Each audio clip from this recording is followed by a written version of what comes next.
I want to ask you about the medical event that changed everything. Our third daughter, Gabriella, was born with a condition called craniosynostosis. But I'll rewind and go back to when I went to the ultrasound. This was our third baby. I went by myself because it's your third baby. It's like I'm just going to get a cup of coffee, right?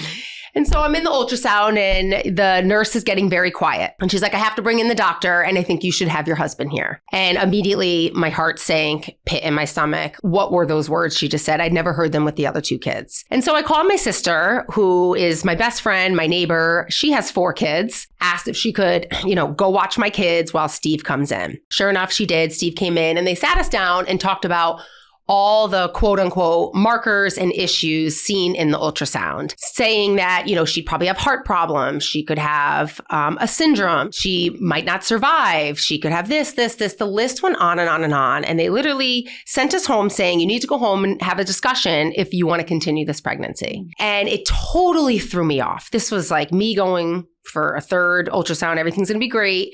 God laughs when you have a plan. Completely slapped in the face. So the interesting thing is, this is a little wild, but when I got home, and I don't share this story too often, but when I got home, my daughter, Austin, was 3 years old at the time, and Hadley was 1. And she said something, and my sister shared it with me later, but she said something to my sister, and I remember walking in, my sister's face was like white. And she said, look at all the angels in the tree around mommy. Chills down my back, right? And I went in and asked my daughter what she meant by that. And she repeated it. She said, yeah, there were these angels all around you. They were butterflies with people stuck on them. And they were every single color. And she's like, they were faint, but so bright. And this is a 3-year-old. And I remember at that point, I looked at my husband and I'm like, this is our baby. This is our baby. And I immediately thought of the angel of Gabriel and named her Gabriella. Let me tell you, this girl is an angel on earth. Our life has been changed because of her. She's made everybody around her better. Her aura and her light is so bright. She has a way of making others just bring joy. Her energy is incredible. I know she had life-saving surgery at Boston Children's Hospital. Correct. So walk me through what led up to that. Sure. So we, continued the pregnancy. This is when I dug into a morning routine. My mind was spiraling out of control because the umbilical cord is never cut. My mind was spiraling. I was having dark, scary thoughts. I was so scared and tense the entire pregnancy. Came across the power of a morning routine and would center myself in the morning with gratitude, reading something positive, prayer, paying attention to self-talk, and then kind of going in with the mindset to the day of whose day can I make better, that service mentality. And when I started doing that, interestingly enough, I started seeing hearts in nature. I don't know if anything ever comes to you, but every time I saw one, I'd stop and just count my blessings. It was like this greater spiritual reminder that everything's going to be okay. And that's what I felt to the core whenever I'd see it, not knowing if everything was going to be okay. And so when she was born, she had some markers and something with her soft spot was off. Fast forward 2 years of multiple doctor's appointments, we found out she had craniosynostosis, which is when the sutures of your skull, they fuse prematurely, not allowing your brain to grow. Some kids have them, a minor one. Gabby had all 4 quadrants were off, which is a very serious surgery. She endured a 7-hour surgery, blood transfusion. She's 150 stitches from ear to ear. Blind faith at its finest. That was hands down the scariest moment of our life, but the one that really gave us a lot of perspective. If you could tell me a little bit what your husband is like as a dad. We all kind of glaze over times in the hospital because who wants to remember that? Sure. But they're so fraught and they're so meaningful. And I'm wondering what that time was like and what you were like with her, what he was like with her. It seemed like you guys both really showed up in a beautiful way. Yeah. So, there is that yin and yang. So he is very calm by nature. And in motherhood, we struggle so much with guilt and the mind games. And I remember when she went into surgery, only one of us could go back and hand her off to the operating room. And I kept saying it should be me, like I'm her mom, I should do this. But at the same time, I looked at my husband and he's so calm. He just has this ability to stay calm in the chaos. Again, the umbilical cord is never cut. I did not want her to feel what I knew I couldn't control of a racing heart and nerves and stress. And so I passed her to him. He brought her back. He said a little prayer over her. And I think she really went in with a beautiful, calm energy, which was the right move. 2 years old is an age where, you just want to be held.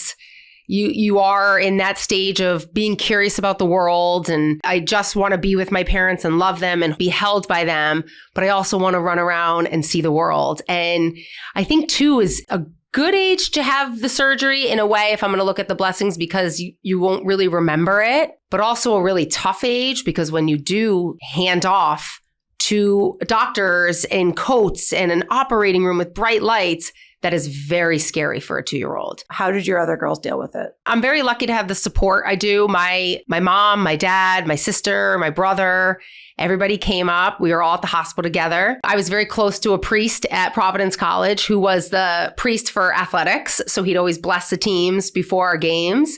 He married my husband and I on campus. He's baptized all our kids. He's given them all first communion. He's the most amazing guy. He was the first one at the hospital that day. And to have him do a blessing over Gabby before she went into her surgery was it just gave me so much peace. So I read that you had said during the time I lost control of my mind and stumbled upon an article about the power and benefits of centering your mind in the morning. Yeah. So that planted the seed. Correct. So to speak. No pun intended. Right. Sure did. Right. So you say this was kind of when you started it, but let's go deeper in there, Yep. right? Because here's what I know. I had the gift of desperation at some point. Sure. And usually I don't make big changes unless I'm in enough pain. Sure. You're human. What was going on? Were you at the verge? Because I can imagine if it were me, Yeah. I would be at the verge Yeah. of losing it. What shifted when you went from feeling so out of control to starting this morning routine? And what did it look like? I've learned through the years, you have to control what you can control, right? And that's your responsibility, which is really your ability to respond to life, right? So much of what happens to us is completely out of our control, unfortunately. And how we respond is everything. I believe it was a major God wink when I came across this morning routine, this powerful way to center your mind. I started becoming obsessed with the brain because my daughter, her brain was affected. And I started to realize our brains are so focused on what's wrong, right? They're constantly scanning the world. What's wrong? And the reason it is programmed that way is to protect us. So that is a beautiful thing. But unless you really have this understanding of how the mind works and that you have neuroplasticity, that ability to rewire it and the lens to see the good, and gratitude really is just a perspective shift. When you really start to understand that and focus on it and do the work, right? Not just say it, sit down and do the work. It is incredible how much it changes things. I couldn't change what was happening in my life, but I definitely could change my energy, my perspective, my lens, my mind, and the way my heart was feeling. And that all happened with this morning routine of gratitude and self-talk and reading something positive. And that changed so much for me in this journey. We talk about exactly the same things in such a beautiful way because people need to hear it. Correct. And our brains scan for the danger because it served us when we were cavemen. Correct. And women. That's right. But now we're not. And so we have modern technologies and things that keep us safe. We don't need to be worried. Yes. And in that anxiety every day. I think people look at gratitude as a woo-woo. Sure. Just in the heart. Sure. What you're saying is the brain is what actually needs to change. Correct. And so just like you would want to work your arms if you wanted good biceps, that's right. You have to work your brain. So can you walk me through what you did to work Yeah. your brain and change that neuroplasticity? Yeah. Well, it's all connected. The mind, body, spirit, it's all connected. Mm-hmm. And so where I found the most peace, and I don't really think there's a right or wrong way to do, this is just what worked for me. I don't think, I think what turns people off or their immediate pump the brakes is I don't have time for a morning routine. And if you say you don't have time for a morning routine, I think you really need a morning routine. And it could be 5 minutes. It doesn't have to be a full hour with candles and incense and all that, which I think, the woo-woo. So for me, it was as simple as finding something powerful, an excerpt, something powerful in a book or whatever.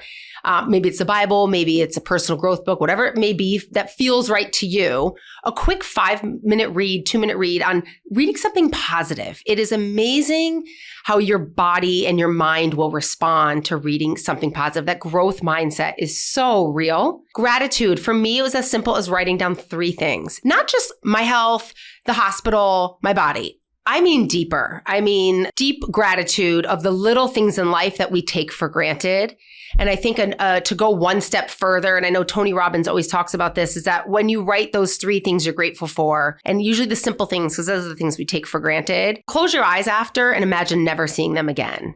And it will hit you on a deeper level. So simple gratitude practice, self-talk. I'm a very big believer in, what follows your I ams. It's a boomerang. It comes back and follows you. And start paying attention to, I'm so tired. This whole concept of, I'm so scared. I'm so nervous. You're just telling your brain, all right, give him more to be tired for. Give him more to be scared. Give him more to be nervous about. And when you shift that self-talk, it's so powerful the way it works in that boomerang effect. It's just having an awareness of it, right? I think most of us just don't have an awareness of how this works. The last thing was just, going in, whose day can I make better? I think just being a little more intentional. I do this a lot with my kids now. Being intentional. Whose day can you purposely go make better? The more gratitude you express, the more good you put into the world, the more it comes back to you. And even though that's not why you do it, that's the nature of how it works. Gosh, it's so true.